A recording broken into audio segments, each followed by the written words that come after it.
This working group. He gave them a year or so to come up with reforms for everything from how the reform process is going, rehabilitation, detention centers, the staff that work those. They are finished with their report, and the governor is giving the reform recommendations now. Let's take you live to Columbus. Incidents of youth on staff violence and fights between youth. These are problems that we see in Ohio and we see across the country. In November of last year, Gannett published a series of articles that investigated many of the difficulties impacting the Ohio Department of Youth Services. As a result of this, I brought together a panel of experts to create the Ohio Juvenile Justice Working Group, led by Tom Stickrath. Tom Stickrath, of course, is a former director of both the Ohio Department of Youth Services and the Department of Public Safety. He also brings the national perspective, as he is current chair of the American Correctional Association's Commission on Accreditation for Corrections. He has spent a lifetime really working in the field of corrections. Many of the group members are here today, and I would like to thank them for their work. I want to thank all the members, those who are here, those who are not here. Gabriella Celeste, Policy Director at the Schubert Center for Child Studies at Case Western. Sheriff Michael Heldman of Hancock County. Dan Jones, Superintendent of the Northwest Training and Rehabilitation Center, CCF. Judge David Stuckey, retired juvenile court judge from Stark County and chair of the Governor's Council on Juvenile Justice. And Mujaddid Muhammad, CEO of the Restored Citizen Faith Foundation. Again, I want to thank them. They all work very, very hard. These and other members spent the last 9 months talking with local and national subject matter experts, DYS employees, union representatives, and many others. And they came to some very important conclusions. And I'm going to talk about a few of those, and then the director will, and Tom Stickrath will before her. Let me just mention a few. One, the nationwide staffing crisis in juvenile justice is significantly impacting the ability of DYS to prevent violence in their facilities. Staffing in behavioral health is also low, so youth are not getting the support that they should be getting. Two, the science of brain development shows that young brains do not respond well to adult-style incarceration. So large juvenile justice facilities can actually be a barrier to rehabilitation. We must do more to ensure that youth are placed in smaller facilities, one of the main recommendations of the group, where they have the best opportunity to thrive. The working group's report, which we're releasing today, speaks to these and other matters. It specifically lists 26 recommendations, including some we've already started working on. They have suggestions for long-term and short-term improvement, and also ideas that would require action by the Ohio State Legislature. Everything in this report has merit and deserves serious consideration. Representative Cindy Abrams, Richard Brown, and Senators Paula Hicks Hudson and Nathan Manning all served as legislative advisors for the panel, and we thank them for their insight. Again, they were advisors, and we appreciate that input. Also want to thank the Ohio General Assembly in its entirety for the support they've already shown for some of the working group's recommendations. Ohio's new capital budget that was passed several months ago, that I signed into law, includes $287 million to help us start moving on some of the ideas in this report. This includes the interim recommendation made in January urging the Department of Youth Services to replace its 3 large campuses with a number actually, of smaller facilities. Let me talk for a moment about the smaller facilities. Research is clear that smaller facilities are safer for both staff and youth. Tom Stickrath, who headed this group, will talk about that in more detail. Director Ast will also talk about that in more detail, about why smaller facilities are better. Such settings allow for more individualized education opportunities and healthcare and treatment services, all of which contribute to a better chance of success for that youth upon that youth's release. With the funding from the capital budget, the past capital budget, we'll be closing DYS's 180-bed Cuyahoga Hills facility in Cuyahoga County. It will be replaced with 4 smaller 36-bed buildings with specialized housing units. That will be done under the current capital bill. And that money has now been set aside by the legislature in the bill that I signed. We intend in the future to ask the General Assembly for more funding in the next capital budget to do the same thing with DYS's other 2 current campuses, closing them and creating a grand total of 12 smaller facilities. Let me now turn to CCFs.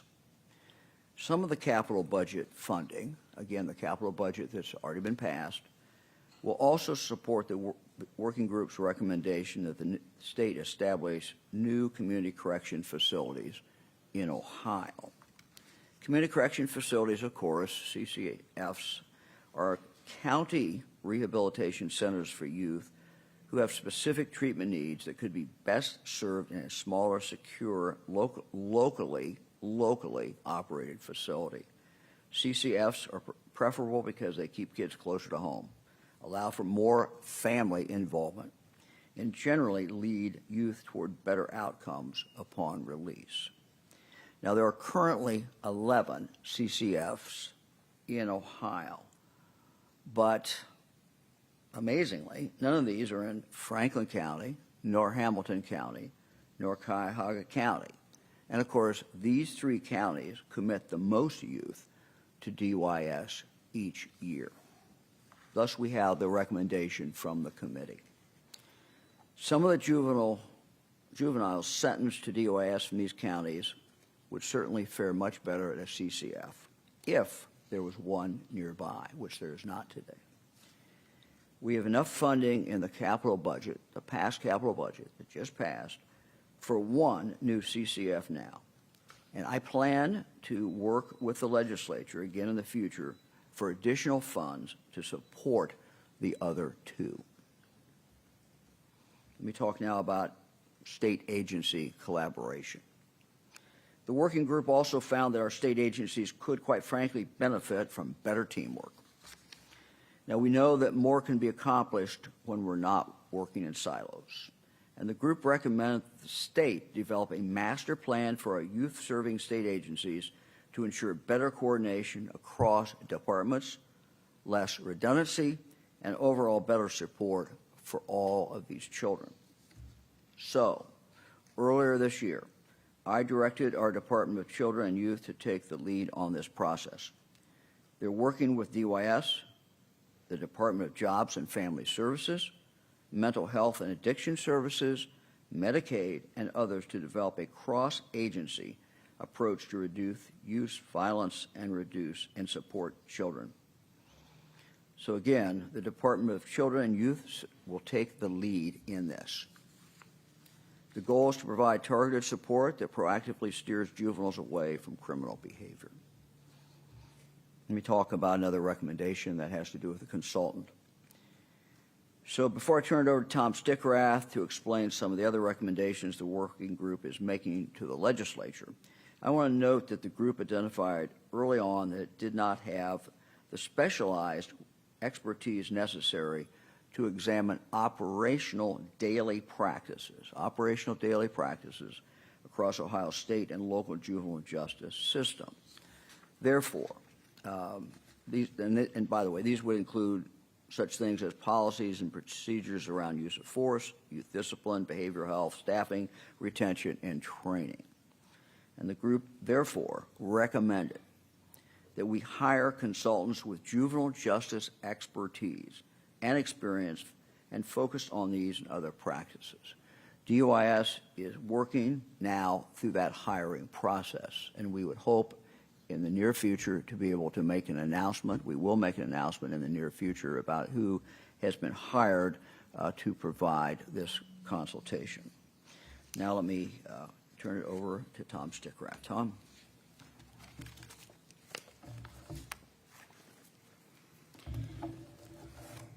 Thank you, Governor, and thank you for your leadership in working to improve the juvenile justice system in Ohio. And I'm privileged to have had the opportunity to work with the outstanding members, some of whom are with us today, that you appointed to this working group. So thank you.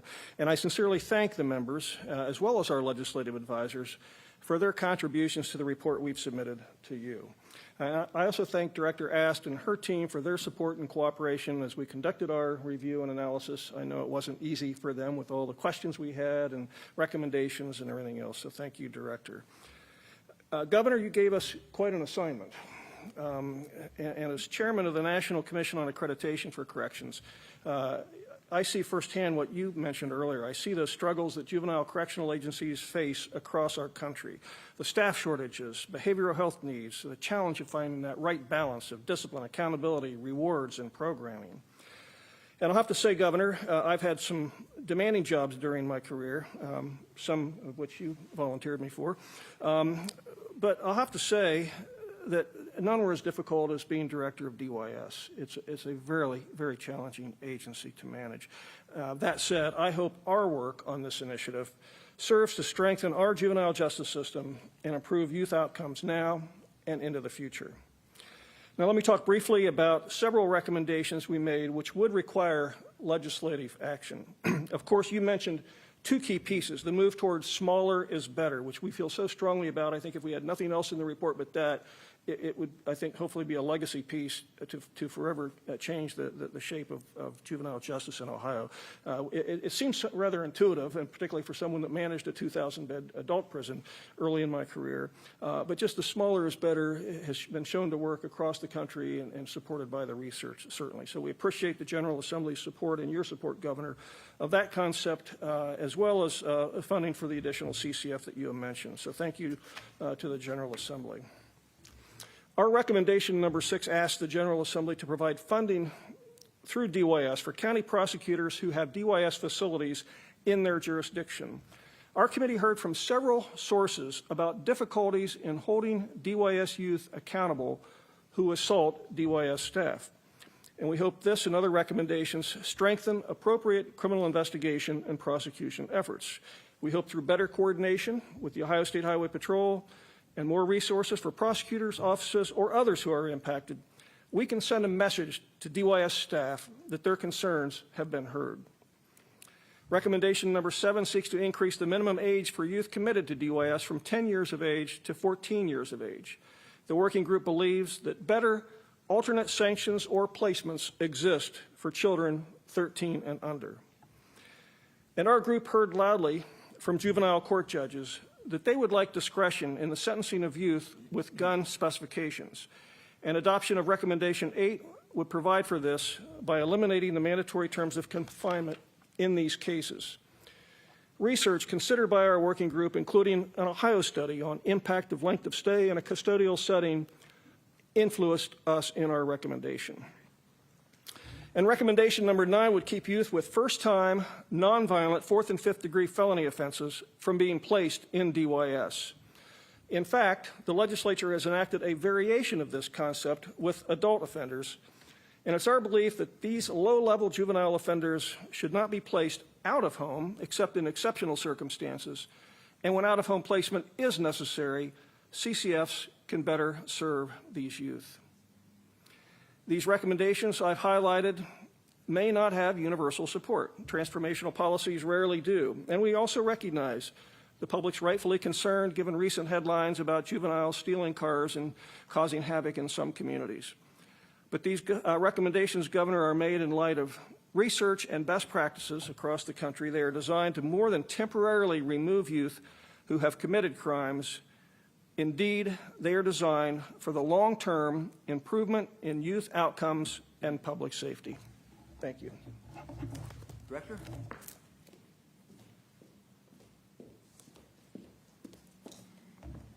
Good morning, and thank you, Governor. Thank you, Chair Stickrath, for having me here today. I want to start by thanking the entire Juvenile Justice Working Group. I understand that the thorough review of our entire juvenile justice system across the state was no easy task. As many of you know, as mentioned by Chair Stickrath, both in our state and across the nation, juvenile justice is facing many challenges. I'd like to take a moment to talk about where we've already made incremental progress on some of these recommendations. Staffing does continue to be an area of focus for DYS, and frankly, all areas around safety start with staff. The positions we need filled the most are those direct care positions with the highest vacancies. Those are our teachers, our behavioral health staff, our juvenile corrections officers, and our recreation staff. Here are some of the items we are working on regarding staffing. This year, Ohio, along with 7 other states, were selected to be a part of Georgetown University's Innovative Workforce Network. In collaboration with the University of Cincinnati's Correction Institute, the Council of State Government, and Georgetown University. With this network, we've learned DYS is no different from other states in struggling with staff shortages. But we continue to meet with this network to work on strategies and identify short and long-term retention solutions that will be shared across the nation. This work primarily focuses on juvenile corrections officers. We've increased our hiring events across our 3 facilities. Hiring events that occur in evenings, hiring events that occur on the weekends, and we're having open hiring events at each of our 3 facilities. We also recently hired a new superintendent of our training academy. This lady is a national leader, a national trainer, who's had a whole career devoted to adult learning. This year, we've shifted our instruction methods from traditional instructor-led to more dynamic, student-centric models. We've also increased our scenario-based training to give new staff more experience in responding to youth that are dysregulated and in crisis. To further address staffing vacancies, we're building on our partnership with Ohio universities to bring on behavioral health and social work interns, which is one of the recommendations from the working group. Some of our interns have already become DYS full-time employees. Additionally, we've expanded on contracts to increase the number of occupational therapists, another initiative that falls in line with the working group's recommendations. It's important to note that we've also provided hiring incentives for bonuses of those critical roles like teachers and behavioral health staff to further incentivize them to work with our agency. And then also pertaining to staffing, we've scheduled upcoming meetings with local providers in Cuyahoga County to discuss potential partnerships to be formed to augment the behavioral health services in our 3 facilities. This can be such a critical piece to our work with the youth, and I'm thankful that the working group included further addressing behavioral health services in their recommendations. We have had some continued incidents of violence within our facilities, and we certainly do not take those lightly. When youth engage in violent behavior, we hold them accountable by using all the resources available, investigating those incidents, and prosecuting those incidents when necessary. I'm very pleased at the working group's recommendation of legislation for funding county prosecutors that will help take on additional caseloads when youth engage in felonious assaults on our campuses. I'd be remiss if I didn't mention our terrific staff, especially our corrections officers and our site investigators, for their increased vigilance across our facilities. They've been intercepting contraband, and their attention to see something, when they see something, they say something, and they take it one step further and do something. It's their actions and being situationally aware that leads to safer facilities. As it relates to creating safer environments, during the working group sessions, we heard from DYS staff expressing concerns of gang and bullying behavior inside our facilities. That is why we recently hired a staff position in our chief inspector's office. Their primary focus is to oversee and direct phone surveillance, contraband prevention and interdiction, and enhance relationships with gang task forces throughout the state. I'm excited we have this person in place, and conversations between them and law enforcement has already begun. I'm grateful to the working group for this recommendation that will ultimately provide for safer environments for youth and staff alike. In relation to smaller facilities, it's our plan that we will start with the replacement of one facility and replace it with 4 36-bed facilities. But as you read this recommendation, it talks much more about system transformation. System transformation is not just about changing the physical plant, but it includes shifting away from facilities that are institutional in character and design and moving towards building environments that are trauma-informed with trauma-responsive practices. We simply know better now than we did when those facilities were built 50 years ago. This recommendation is definitely a significant one for the system and one that I'm glad is a priority for the working group as well. As it relates to the RFP, the governor endorsed this recommendation early in the process, and I'm appreciative that the working group approved it. Since then, I've had our team working alongside the Department of Administrative Services to complete the request for purchase to get a contract in place to have juvenile justice experts review our processes, specifically operational practices. Having a fair and impartial review will be tremendously valuable to DYS in the work that we do. The subject matter experts and consultants that will come to DYS and visit our detention centers and our CCFs are subject matter experts that have committed their professional careers to working in and leading juvenile justice agencies. I'm very excited about this review and the recommendations to further collaborate with our team and others to implement them. Having spent many years at our facilities, myself in my career, I often tell our staff that not only is this hard work, but without question, it is heart work. At the end of the day, we can't create the best possible environment we can for our passionate staff and for our youth to reach their full potential without full commitment to these recommendations. While we have our work cut out for us, I truly believe these recommendations will serve as a roadmap as we head into a new and positive direction to reshape juvenile justice in Ohio. I cannot thank the governor, Chair Stickrath, and the working group enough for this huge effort, and I appreciate you for having me here today. Thank you. Thanks, Director. We'll be happy to take any questions. Assuming that you have a plan or prospective plan for the other facilities that would be decommissioned and then turned into several more, roughly how many more are you thinking, and would more counties, get smaller facilities, and what might those counties be, to the extent that you or have talked When before? I take them in tranches, the first one we're doing now. Yes, so we are starting at our Cuyahoga Hills facility. Our goal is to take our staff right along with us when we relocate and rebuild these smaller facilities. So we haven't solidified property yet, but we're in the process of doing that, and we'll certainly move through that process once we get budgetary support for the other two facilities.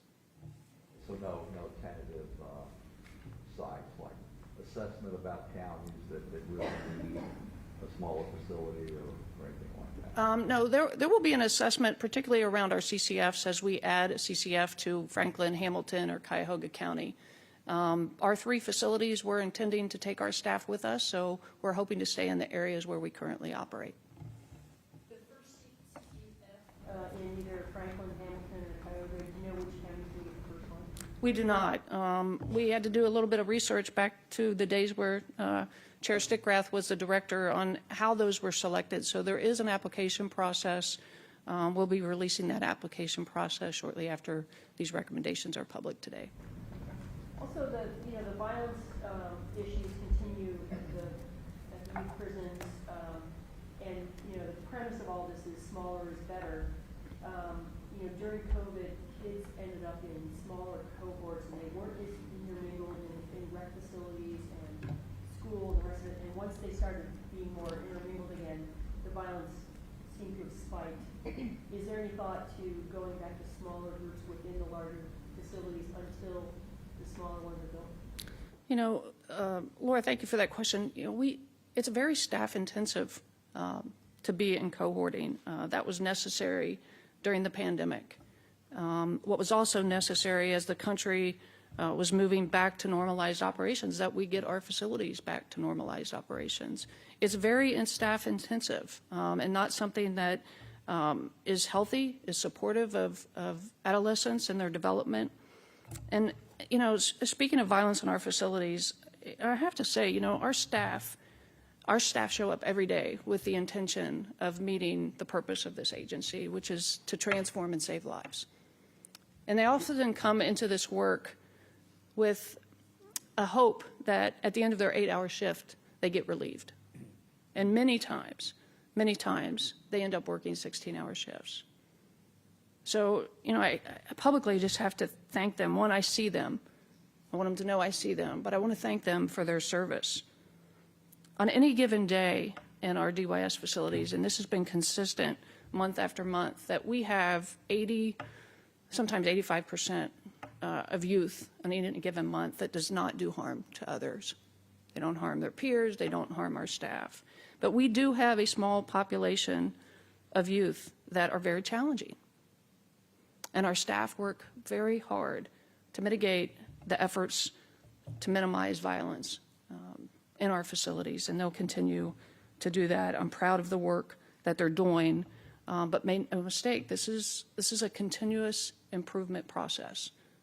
And it becomes more challenging when our staffing is challenged, but I support our staff, and I certainly support the work that they do every day to try to make our facilities safer.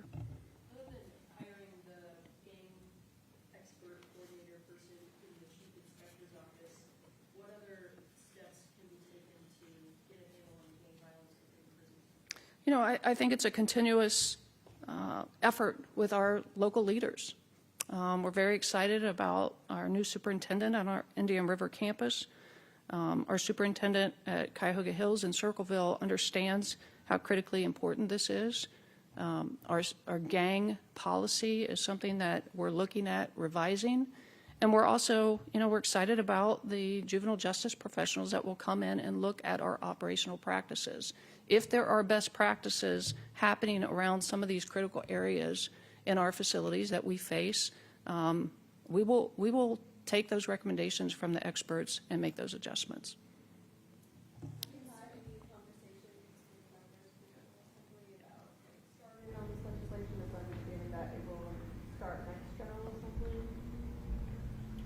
I've had no specific discussions. Obviously, the 4 members who advised this group, you know, have been very much involved in, and they certainly have seen it, but I've had no discussion.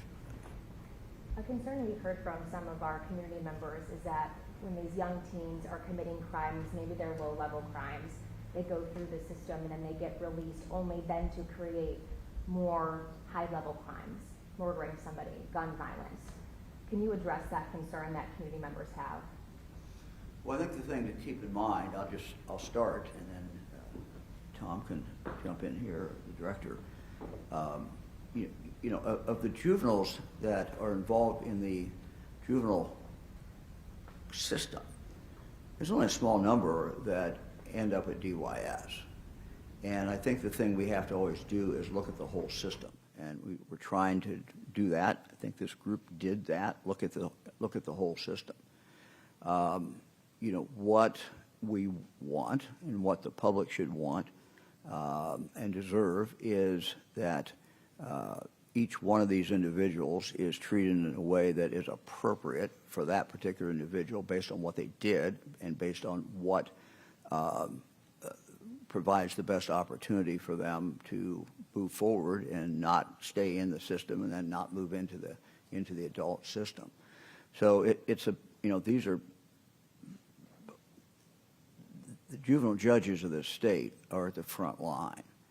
And our philosophy in this state, going back to when I was lieutenant governor and we made the major change, our philosophy has been that they generally know best. And as I have said, I'm not sure all the judges agree with this, but juvenile judges have the toughest job there is. Not only do they make decisions for young people, what's best for that individual. But they also run institutions. They run programming. And so while the focus today is on DYS, this group was very mindful of the fact that DYS is only, those youth who end up at DYS are only a fraction of the total. And what you always have to do is look at the total again and try to see what is the most appropriate for that individual. One of the recommendations that you just heard would be giving the juvenile judges more discretion. You know, the juvenile judges are the ones who are there. They're the ones who know that individual or have had experience with that youth before maybe. And so they're the best ones generally to make those decisions. So I think looking at this holistically, I think is very, very important. Tom? If I could, Governor, just to add to that, I think, and that's a great question, I think the point of the cross-system collaboration is really key to this as well. And that's something I heard as I talked with the other cabinet members during the last 8 months or so that we were on this project. It just was so clear these are all the same kids. They, you know, kind of go from system to system, you know, the mental health, JFS, et cetera. And so I think this idea of a collaborative strategy on violence reduction, on reentry, I think ultimately the goal is to address exactly the point you bring up. So I think that's a key recommendation. Is that also a part of the idea behind raising the minimum wage from 10 to 14? Yeah, I think so, and that's a fairly minimal impact. Amy can talk about the numbers of that, but it just, yeah, we saw, she sees it every day that those really young offenders, it's just not the right placement for them. It's really harmful, you know, in the long run. And so I think it's all kind of tied into that in knowing that for some of those offenders and other special needs offenders, the CCF is the more appropriate place. Director, you have the figures on that, I think. It's just such a small number of Yeah, these are single-digit, oftentimes youth. We just, quite frankly, DYS is not designed for elementary, middle school kids. The average age of DYS today is 17.8. So we are hoping that with this recommendation, we could get some support from the legislator to serve those kids in a different environment. In-home placement for first-time nonviolent. Maybe that was recommendation 9. As a practical matter, I mean, does that mean, I know more about the adult system than the youth system. Does that mean this is perhaps a child who has already received whatever the appropriate term is, diversion, intervention, something like that, charges held? In other words, they've already been in the system, and in a sense, they've already been diverted from DYS.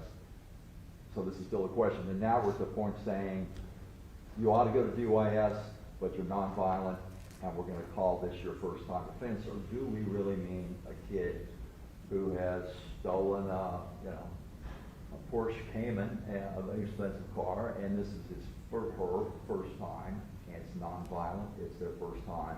Would they normally go to DYS? And now you're saying we don't think they should.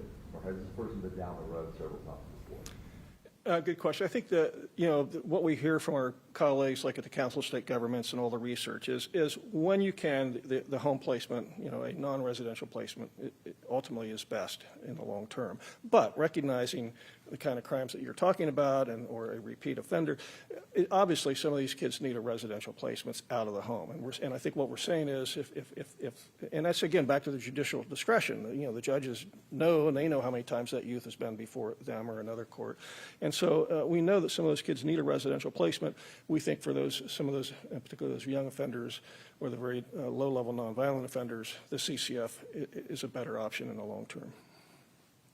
How many children are in DYS commitment on what would be considered F4 or F5s? I would say, I don't have the numbers in front of me, but I would say approximately 30, 34 youth. I'm sorry, I didn't catch. Did you say how many 12 and 13-year-olds you have? That's typically in single digits. I think we may have one 12-year-old now. I'm not sure. I don't have those numbers in front of me, so don't quote me on that. But those are usually single-digit numbers, which makes it even more difficult to place them in an appropriate unit where they're not influenced by older youth. I know we'll get a look at the recommendations here shortly on that full book, but was there anything focused on the role that parents play, you know, post a child's time within the system if they are repeat offenders? Should the parent be charged, or what's the role that they play after the fact? We didn't look at the actual charging the parent from a criminal point of view, but we did look at the parent and guardian liaison position. So one of our recommendations calls for that position to be created at DYS. We know in some cases, you may not want the parent involved. I mean, there were files I looked at when I was director where sometimes I thought the child was the most stable member of the family as I was getting ready to release the young person. But in most cases, we want that parental involvement, and so we really are trying to strengthen that through the creation of this parent-guardian liaison position at DYS to strengthen that and have actually a parent-guardian advisory council working with DYS on those issues. Thank you. Governor, do you think any of these legislative changes, are any of them easy sells with the lawmakers? I think what these recommendations do, particularly the ones that require legislation, is to kick off a discussion. And that is appropriate. One of the things that a legislative body can do and does well is hold hearings. So I would hope that these recommendations would result in hearings where people will be able to come in and give their opinion, and the legislature will have the opportunity to look at that. So I think it is the beginning of a discussion. This is a serious group who took their job seriously. When you look at their credentials, this is a good group of people, and it's a diverse group.